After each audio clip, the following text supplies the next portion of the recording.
हाय, नमस्कार, आदाब। मेरा नाम है आरजे राज। आप देख रहे हैं 540th episode of Nagpur's most happening Facebook live show राज की बात।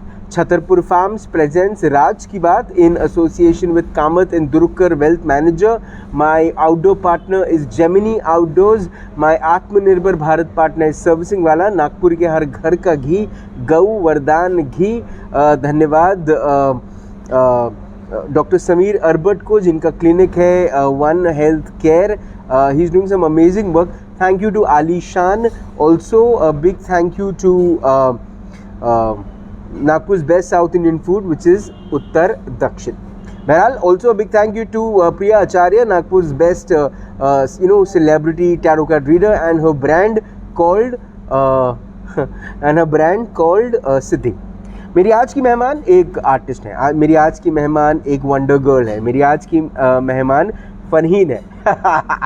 मेरी आज की मेहमान नागपुर की वो लड़की है जो अपने काम से, अपने काम की ईमानदारी से और अपने हुनर से अपना नाम और अपने शहर का नाम, अपने परिवार का नाम रोशन कर रही है। मेरे साथ इस वक्त है वो जो अपने नाम के साथ अपने पिता का नाम बड़े गर्व से लगाती है। मेरे साथ हैं फरहीन फैज़ान खान। हाय Farheen. Hi. Farheen is the founder of the Unschooled Artist Studio, to be specific. तो शुरुआत करें, कहाँ से शुरू हुआ द अनस्कूल्ड आर्टिस्ट का ये सफ़र जो है, द अनस्कूल्ड आर्टिस्ट स्टूडियो तक? प्लीज़ बताएं Farheen. Thank you so much for inviting me specially. और अनस्कूल्ड आर्टिस्ट का सफ़र कुछ इस तरह शुरू हुआ था कि मुझे सारे आर्ट फॉर्म्स करने थे, प्रोफेशनली सब करना था, आर्ट भी करना था, डिज़ाइन भी करना था। और मैं कॉलेज वाला एरिया भी मैंने देखा कि जा सकते हैं कि नहीं। जाने के लिए मेहनत भी की और चली भी गई, पर 10 दिन बाद समझ में आया कि यार ये लोग तो एक ही चीज़ सिखाएंगे, तो 2 साल या 3 साल या 4 साल एक चीज़, फिर दूसरी चीज़ सीखने के लिए फिर से 4 साल, पर अपन को तो सब सीखना था। So what I did was, मैंने पता लगाया नागपुर में से कौन से लोग हैं जिन्हें जो मुझे सीखना है पहले से आता है। मैंने उन्हें अप्रोच किया, उनसे नॉलेज और स्किल्स गेन किए, फिर खुद से कोशिश की, खुद से ट्राई किया, सेल्फ स्टडी बहुत किया, और करते करते एक दिन मुझे पता चला जो मैं कर रही हूँ उसको अनस्कूलिंग बोलते हैं। ओके जी, तो unschooling is a proper system. जो जैसे हमारे स्कूल होते हैं वैसे ही होम स्कूलिंग होता है, ओपन स्कूलिंग होता है, और वैसे ही अनस्कूलिंग होता है। ठीक है। तो अनस्कूल का मतलब अगर बड़े लेमैन्स लैंग्वेज में, तो वो जो स्कूल नहीं गया बोल सकते हैं। ओके। क्योंकि स्कूलिंग में कैसे होता है ना, आपके कुछ पैरामीटर्स होते हैं, एक सेट स्ट्रक्चर होता है, मतलब क्लासरूम होता है ना, बिल्डिंग के अंदर क्लासरूम, सेट टीचर्स होती है, और एक साथ सर्टेन नंबर ऑफ बच्चों को सेम लेवल का एजुकेशन दिया जाता है ना certain period of time. So time, अपना आर्किटेक्चर और अपना टीचर्स जो एजुकेटर होते हैं, ये सब सेट होता है for according to age groups, right. पर अनस्कूलिंग में ये सारे पैरामीटर्स हटा देते हैं। आप कहीं पे भी बैठ के पढ़िए, इट्स लर्नर ओरिएंटेड। ठीक है। फॉर एग्जांपल, अगर मुझे लकड़ियों में बड़ा दिलचस्पी है और मेरे जो गाइड्स है, पेरेंट्स या टीचर्स, उन्होंने देखा, नोटिस किया कि अच्छा इसे लकड़ियों में इंटरेस्ट है, तो मुझे वैसी जगह लेके जाएंगे जहाँ पे मेरा लर्निंग फैसिलिटेट हो अकॉर्डिंग टू माई इंटरेस्ट। तो बच्चे के हिसाब से पूरा सिलेबस बनता है, उसकी इमोशनल इंटेलिजेंस, मेंटल हेल्थ और सब चीज़ को नज़र रखते हुए सिलेबस बनाते हैं, टाइम पीरियड सेट करते हैं और उसे एजुकेट करते हैं। तो मुझे ये कंसेप्ट बड़ा अच्छा लगा। ठीक है। तो इसकी जब शुरुआत हुई 2016 में, इसकी शुरुआत हुई, ये आइडिया कहाँ से आया कि अब मुझे ये करना है? तो सबसे पहले मैंने स्ट्रीट आर्ट शुरू किया था। स्ट्रीट आर्ट के साथ साथ मैंने एफएक्स मेकअप शुरू किया। Okay. So FX makeup is जो खून खराबे वाले मेकअप होते हैं ना। ओके। जैसे अगर किसी को गोली लग गई तो मूवीज में वो शॉट बिल्ड करना, या कांच आ गया सर पे तो वो बिल्ड करना, या कोई चुड़ैल है तो चुड़ैल का मेकअप करना। तो मुझे उसमें बड़ा इंटरेस्ट आया, तो मैंने ट्राई करके देखा। फर्स्ट टाइम मैंने ट्राई किया था आटे से, किया जाता है लेटेक्स से, पर मेरे पास तब था नहीं, and I was still in college. तो मैंने शुरू किया, फिर धीरे धीरे काफ़ी लोगों ने उसको रिकग्नाइज भी किया, और फिर मुझे पता चला जो मैं कर रही हूँ उसको अनस्कूलिंग बोलते हैं। ओके। या एंड माशाल्लाह, from what I know, I am the first person from Nagpur जिसका एफएक्स मेकअप का काम Amazon प्राइम पे फीचर हुआ है। अरे वाह, Yeah. क्या बात है, बधाई हो आपको. Thank you. Sounds so nice and I'm so proud of it. Fareen, ये जब आप इस किस्म का एक नया कॉन्सेप्ट लाते हो तो एक बहुत बड़ा स्ट्रगल होता है उसके पीछे, क्योंकि अपने आप को स्थापित करना ही एक सबसे बड़ा चैलेंज होता है. उसके बाद पहले अपने आप को स्थापित करो, फिर अपने काम को स्थापित करो, फिर अपनी काम की एक भूख बनाओ. आपको खुद को भूख क्रिएट करनी पड़ती है, क्योंकि आपके शहर में तो लोगों को उस चीज़ की भूख है ही नहीं, या अभी तक थी लेकिन लोगों को पता ही नहीं कि भैया कहाँ से लाना है. तो ये कैसे होता है फिर? दाल रोटी कैसे चलती है? इन वेरी रॉ वर्ड्स, दाल रोटी कैसे चलती है? वेल, ये डिलेमा तो काफ़ी टाइम से है, और मैंने जितने आर्टिस्ट को स्टडी किया है, काफ़ी आर्टिस्ट को हमेशा से यही प्रॉब्लम होता है कि वो एक स्टाइल में अच्छे हो जाते हैं, लोगों को वो पसंद आता है, पर वो कुछ नया करने जाते हैं तो they have to choose either following their passion और फॉलोइंग द कमर्शियल एस्पेक्ट. तो इसके लिए मैंने काफ़ी सारे वैरायटी ऑफ काम शुरू किए. कुछ काम काफ़ी कमर्शियल है, कुछ सोशल इंजीनियरिंग की तरफ जाते हैं, और कुछ सिर्फ मेरी पसंद के लिए. Okay. So like that, I am into advertisement and branding as well. And what I do is I try to mix all of these things. ठीक है. तो कुछ नया बन जाता है, और अक्सर ऐसा होता है कि एक क्लाइंट की ज़रूरत दूसरे से पूरी भी होती है. And in a way you need to educate your clients कि आपको इस चीज़ की ज़रूरत है.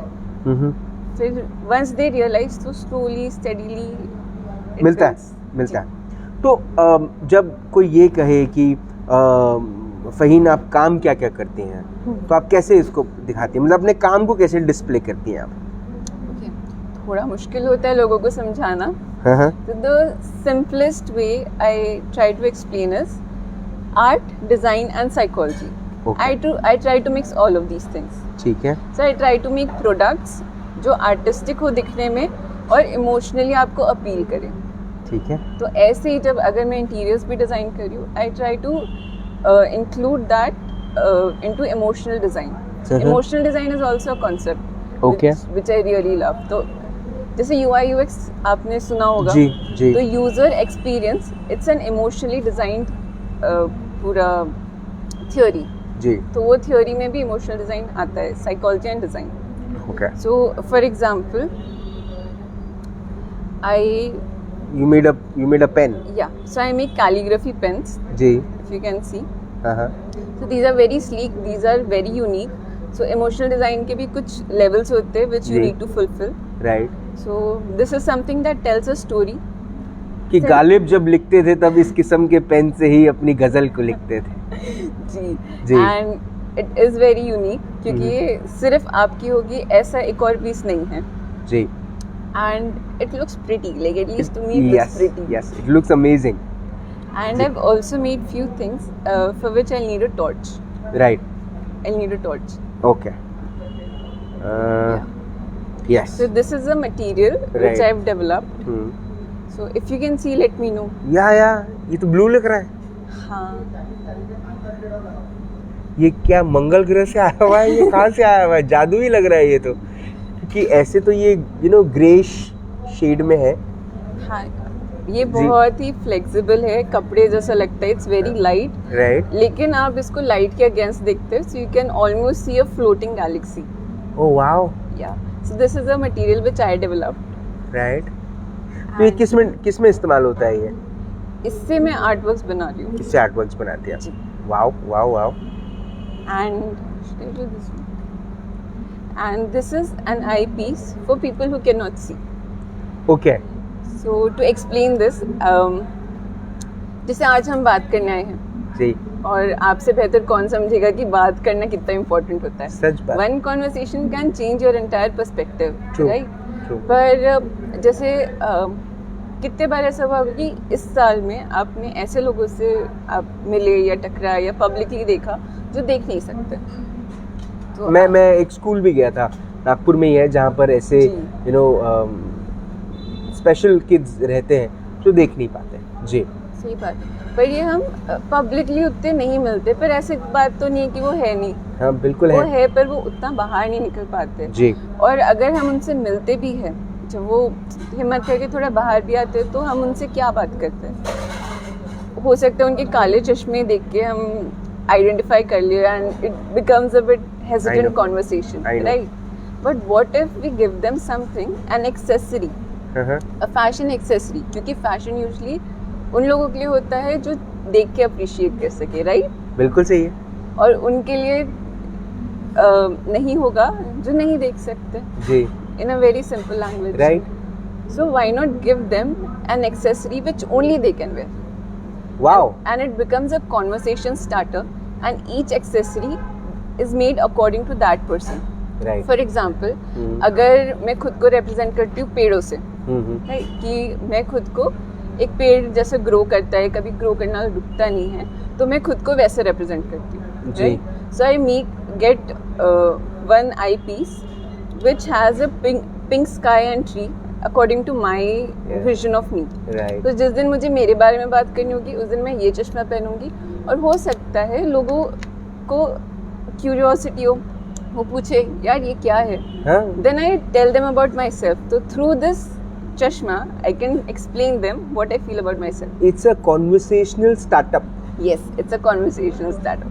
Right, right, So I can choose which conversation I want to have that day, and I can wear that, and only I can wear that. Right, So that's a fashion accessory for people. and I can wear it because one, this will look good on me, and two, this can also tell a lot of people that there is something inside me which I want to express. Exactly. Wow, what a great thought. So सही है फरीन, बिल्कुल सही जा रही हैं आप, बहुत बढ़िया। और बताएं, और क्या है? और आपने मिनिएचर पेंटिंग्स के बारे में सुना होगा, बिल्कुल। वो बहुत छोटी छोटी डिटेल पेंटिंग है, मुझे बहुत पसंद है। बिल्कुल, so I am a big fan of miniature paintings. जी। तो मैंने सोचा why not try them.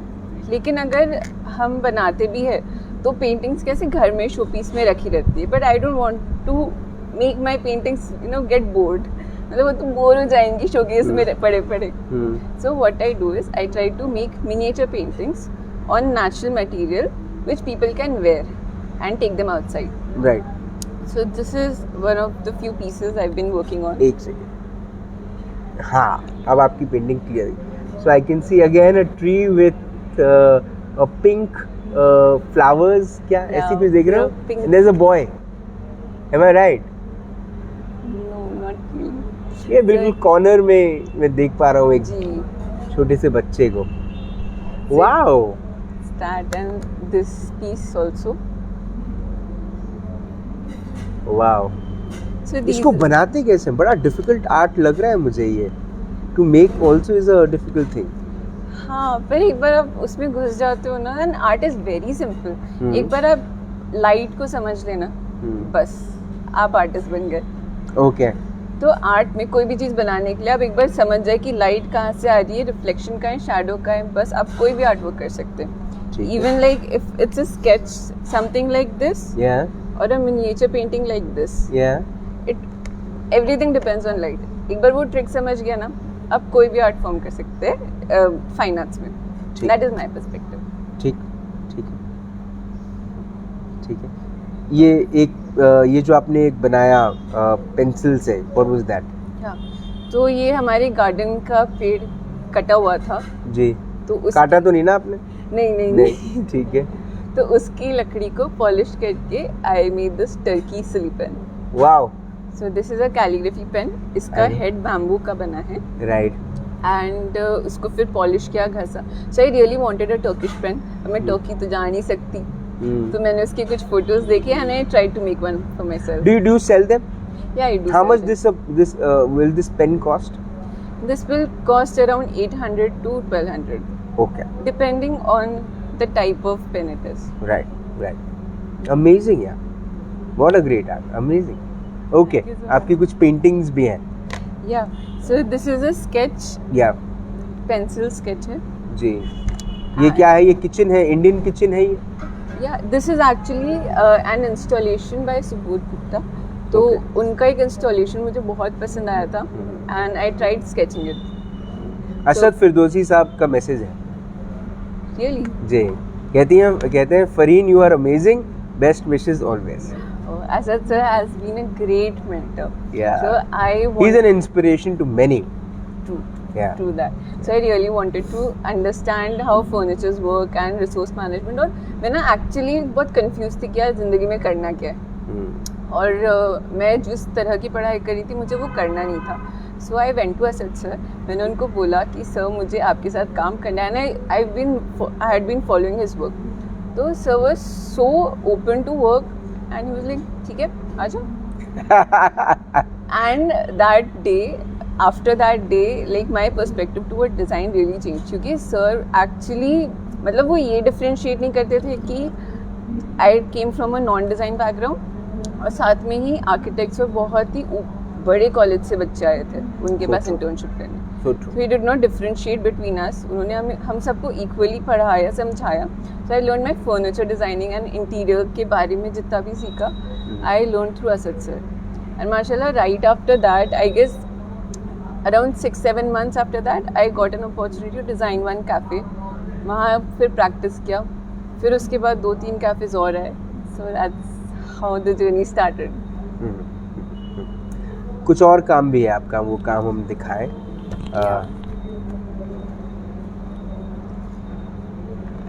So this was my first realistic sketch. Right. तो ये मैंने फर्स्ट टाइम पहली बार स्टेडलर से किया था.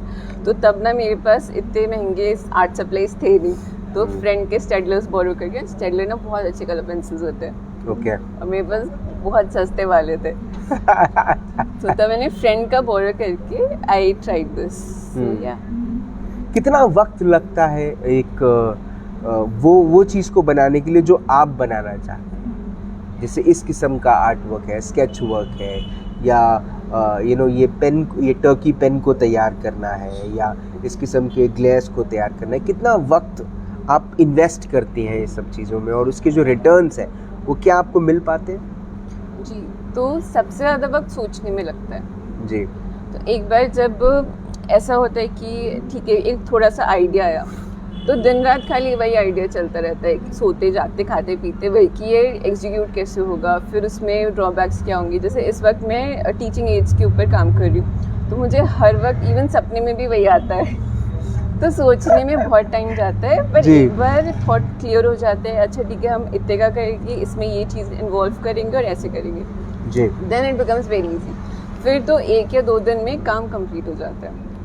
और रिटर्न्स की बात करें तो हाँ, शुरू में थोड़ा वक्त लगता है, पर माशाल्लाह लोग जितने मेरे आसपास है ना बहुत सपोर्टिव है. तो अक्सर ऐसा होता है कि I show them something and I take them through the process. So जब मैं काम शुरू करने जाती हूँ आई शो देम समथिंग, फिर काम करते वक्त मैं उन्हें दिखाती हूँ and I keep them informed. फिर धीरे धीरे फिर जब चीज़ तैयार होती है then people are very accepting towards it. ये काम जो है ये 2016 में शुरू हुआ. हम 2 साल हमारे कोविड को चले गए. कोविड आपका कैसा गया? बिकॉज कई सारे आर्टिस्ट हैं जिन्होंने इसका फ़ायदा उठाया, because they were not going outside और उनका काफ़ी वक्त बच गया, तो उन्होंने घर में बैठे बैठे बहुत सारा मंथन किया, चिंतन किया, ड्रॉ किया, डिज़ाइन किया. आपने क्या किया? तो कोविड जब शुरू हुआ था उस वक्त मेरी मॉम हमारे साथ नहीं थे, वो दूसरे सिटी में थे. ओके. और बस जिस दिन लॉकडाउन हुआ उसके नेक्स्ट डे मॉम आने वाले थे. सो और उस वक्त रमज़ान भी शुरू हो गए थे, और हम I used to work with the tie up, right, which was again a branding and marketing agency. Azeem Khan company. जी, अजीम खान के साथ. जी. और तो वो काम भी था. So I work with him as his creative head and HR along with my studio. Okay. और मेरा सारा सामान मेरे स्टूडियो में था, और घर पे इतना कुछ था नहीं. सो those starting 3-4 months were really hectic and बहुत मैसअप हो गया. मैं समझ नहीं आया था क्या चल रहा है, क्योंकि कभी ऐसी सिचुएशन हुई नहीं थी और मम्मा नहीं थी. जी. तो और काफ़ी स्ट्रेस हो गया था. जी. पर हाँ, धीरे धीरे जब वक्त मिला कि नहीं, थॉट की क्लैरिटी आई कि करना क्या है, लॉन्ग टर्म प्लान्स क्या है, then I decided okay I want to continue with my studio and I want to build up this. Then I had a word with Azim and we discussed about it, and I left the job. Then I focused solely on my studio. So otherwise he was kind enough to let me continue with my studio along with his work. Okay. तो वैसे करते करते फिर studio का सोचा कि नहीं अब तो करना है। फिर एक दिन ऑफिस जाके सारा सामान घर पे ले आए और मेरे साथ जो लोग काम करते हैं हम सब ने ऑनलाइन सिस्टम बना लिए कि कैसे कैसे काम करना है। फिर हाँ डिप्रेसिंग तो था क्योंकि आप मतलब you go from meeting creative people every day to meeting no one true for at least a year. तो इट वॉज वेरी डिफिकल्ट, पर हाँ थॉट क्लैरिटी बहुत आई। मैंने अपने काम को बहुत ऑर्गेनाइज किया। फिर मैंने आर्ट नर्ड के बारे में सोचा, तो आई एम लॉन्चिंग, इंशाल्लाह I will be launching art nerd next year January. तो उसमें आर्टिस्ट के लिए लाइफस्टाइल और आर्ट सप्लाई चीज़ें होंगी। ओके सो वो कंसेप्ट तैयार हुआ, उसके लिए मैंने काम पूरा ऑर्गेनाइज किया एंड या एट द एंड मुझे पढ़ने का बहुत टाइम मिला। सो इन शॉर्ट काफ़ी प्रोडक्टिव रहा जी। जी। इस किस्म के आर्ट को, एक तो मैं वही शुरुआत में भी मैंने यही कहा कि इस किस्म की आर्ट की एक तो भूख नहीं है, और अगर भूख है तो भूख का रियलाइजेशन नहीं है कि इस किस्म की रिक्वायरमेंट है। There is a vacuum which is already there in the market where there is a requirement. अब आपने ये भूख तैयार कर दी, पर इसके पीछे पैसा लगता है। There is a investment to it. Right. आप कैसे करती हैं उसको? How do you manage funds? How do you manage that? Is it more difficult than making an art?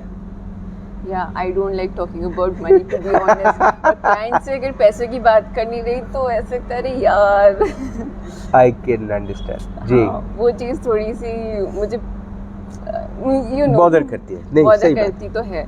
पर what I do is मेरे इतने खर्चे नहीं है to be honest. So I don't have a lot of expense, जिसकी वजह से मेरी savings बहुत होती है। तो माशाल्लाह जितनी भी मैंने काम किए है आज तक, तो मेरे पास सेविंग्स है जिसको I invest in my work and I try to sell it with for a higher value, then I invested again in my work. फिर ऐसे कर करके मतलब कुछ सैक्रिफाइसेस तो करने पड़ते हैं, पर होता रहता है।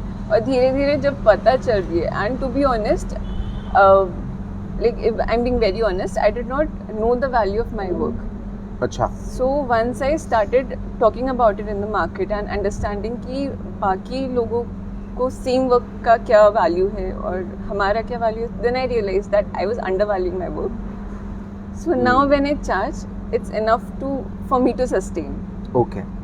Why have you ever thought to come up with your own kind of place where you will display your work, and it will be more like a mini exhibition where people can come see your work, buy, a retail kind of store kind of place? Yes, I've thought of it, पर मतलब मेरा long term plan ये है कि I want to build a unschooled house. So unschooled house, inshallah, it will be a studio plus an orphanage. Okay. So I'm in talks with people who are, who have the knowledge कि इसे execute कैसे कर पाएंगे. So how it will happen is, unschooling is in itself a educational system. So unschooling में education will go on along with the orphanage work. Right. And we'll train them for vocational, मतलब free vocational training. और I want it to be a self-sustaining house in itself. So it will be an organization, inshallah. It will be like an NGO, a self-sustaining NGO, लेकिन art based. Okay. So we don't have to run for funds. But there are a lot of people who are who have their pockets full, and they look forward for these kind of association, these kind of joint ventures, JV kind of thing. Right. Will you be interested someday, because this video Yes, will yes, go of all course. over? Yes, of course. I am looking for someone who understands the work and who understands all these concepts and would like to, take it collaborate forward, with you, and take and it then forward. because there is no just a social side of it, there is a commercial side to it as well. True. So I think and both will go hand to hand, and this Right. will- And it would be really a huge help if someone can just take care of the commercial part and I can focus on the art work. Amazing. Do you also plan to come up with a school where you also teach? Do you want this Yes. legacy to go ahead? Yes, of course. In fact, till now, I've taught over 600 plus people through workshops or guest lectures and different mediums. So, yes, I am in the process of teaching art. And when I teach art, तो कैसे होता है ना, अगर knife painting है तो knife painting के लिए ना इक्विपमेंट बहुत लगते हैं जो महंगे होते हैं, बराबर है। Right, but I try to teach them how to do knife painting with a plastic. तो अगर आपके पास मटेरियल नहीं है तो मेरा ये मानना है कि कोई भी आर्ट वर्क करने के लिए ज़रूरी नहीं आपके पास स्पेशलाइज मटेरियल हो, क्योंकि पुराने ज़माने में ऐसा नहीं होता था। सही बात है। और नाइफ पेंटिंग का कंसेप्ट भी यहीं से आया है कि जो पैलेट नाइफ होती थी जिससे पैलेट को साफ किया जाता था, उससे लोगों ने पेंट करना शुरू किया। पुराने आर्टिस्ट खुद का टूल खुद बनाते थे, तो हम भी आज वो कर सकते हैं। बिल्कुल सही बात है। तो कोई भी आर्ट वर्क करने के लिए आपको टूल्स की ज़रूरत नहीं है। तो मेरे हर वर्कशॉप में I try to help them make their own tools and then do the work. Okay Yeah. Okay. So this I want to take it forward and build the concept कि कुछ भी आर्ट वर्क करने के लिए आपको कुछ बहुत पैसों की ज़रूरत नहीं होनी चाहिए। Fareen, this is my last question to you. Yeah. What's the dream? Yeah. What's the dream? सपना क्या है? The dream is Unschooled House, a place where all the art forms and design forms can work together. Mhm. A very mentally sound place with either an orphanage built along with it, या फिर एक ऐसा institute which is free for all orphanages, जहाँ पे हम free vocational training दे सकें। और free इसलिए दे सकें क्योंकि हमारा स्टूडियो उतना सेल्फ सस्टेनिंग हो। So this is the plan, और जिसमें आर्ट और डिज़ाइन के बीच में ज़्यादा बाउंड्रीज ना हो। So if a person is doing something related to food and something doing related to fashion, they can actually work together in the same studio and make something which is wearable and edible. Wow. Yeah. वाह वाह वाह वाह। फरहीन, आज आपसे बात करके मुझे एक चीज़ समझ में आ रही है कि एक ऐसा कोयले का टुकड़ा है ना, अपने आप वक्त के साथ, अपनी कोशिशों के साथ, अपने हुनर के साथ, अपने हुनर के प्रति अपनी ईमानदारी के साथ अब वो हीरा बनने वाला है जो शायद कोहिनूर से ज़्यादा चमकने वाला है। आपकी ईमानदारी आपके काम आपके काम को दर्शाती है। मैं ये एक पब्लिक प्लेटफॉर्म पे भी एक चीज़ कहता हूँ कि I call you the wonder girl and you are so wonderful and I see a lot of people messaging, Zoya Fatima saying more power to you Fareen di, she is saying may Allah give you loads of success, this Mini Datta who saying love you dear, so proud of you, there are a lot of more people who are messaging or they will message in the coming time. But the only message I think you and your art portrays is honesty. And though you are unschooled, but then you can give a lot of school education with the art which they should look forward to. And how can somebody get in touch with you? Please tell. So you can message me on Instagram. I go by the name Unschooled Artist, और मैंने नया शुरू किया है artnerd.india. So Artnerd will be the store where from which you can buy, or Unschooled Artist is me doing all this work. Super. Thank you for giving your time. Thank you for giving the opportunity to interview you. It's an honor, it's a pleasure, and I'll remember this all my life. Thank you so much, Fareen. Thank you so much for inviting me. My pleasure, my honor. Thank you. Well, आज फरीन फैज़ान खान से मुलाकात हुई इन राज की बात। उन्होंने अपने काम को दिखाया, अपने काम के बारे में बताया, अपनी जर्नी के बारे में बताया, अपने सक्सेस के बारे में बताया, अपने कोविड के दौर के बारे में बताया जब उन्होंने बहुत कुछ सीखा। It was a good time for her, she learned a lot. But then एक चीज़ वो अपने बात में बार बार दोहराने की कोशिश कर रही थी, और वो क्या है वो ये है कि ऐसे कई सारे आर्टिस्ट हैं हमारे देश में जिनको शायद या वो प्लेटफॉर्म नहीं मिलता, वो जगह नहीं मिलती, या उनके आर्ट को कोई और ही बड़े दामों में बेच के निकल जाता है और उनको खुद को ही नहीं पता होता कि उनके आर्ट की वैल्यू क्या है। The unschooled artist is all about that. The unschooled artist is a place where they will display their work. The unschooled nerd is coming up Art soon. Nerd. Sorry? Artnerd. The Art Nerd is a store which is coming up soon where you can go and you can buy the artwork which is made by the unschooled artist and it will be displayed there. People can go and buy it. मुझे ऐसा लगता है कि ये दो लफ्ज़ों में शायद ये बहुत दो लाइनों में बड़ा ख़त्म होता है कि यही मेरी कहानी है, यही है मेरी कहानी कि मैं हूँ एक हिंदुस्तानी। और वो कहते हैं ना कि प्रेम परिचय को पहचान बना देता है, वीराने को गुलिस्तान बना देता है। मैं अपनी नहीं फरहीन फैज़ान खान की कहता हूँ कि मोहब्बत इंसान को भगवान बना देता है। तो काम अगर ईमानदारी से हो तो इससे अच्छी बात और क्या हो सकती है यार। The unschooled artist is all about honesty. Please get in touch with the Unschooled Artist and buy their stuffs, and I'm sure as you call Farheen to be amazing, I call her wonderful. जिंदा रहे, जय हिंद.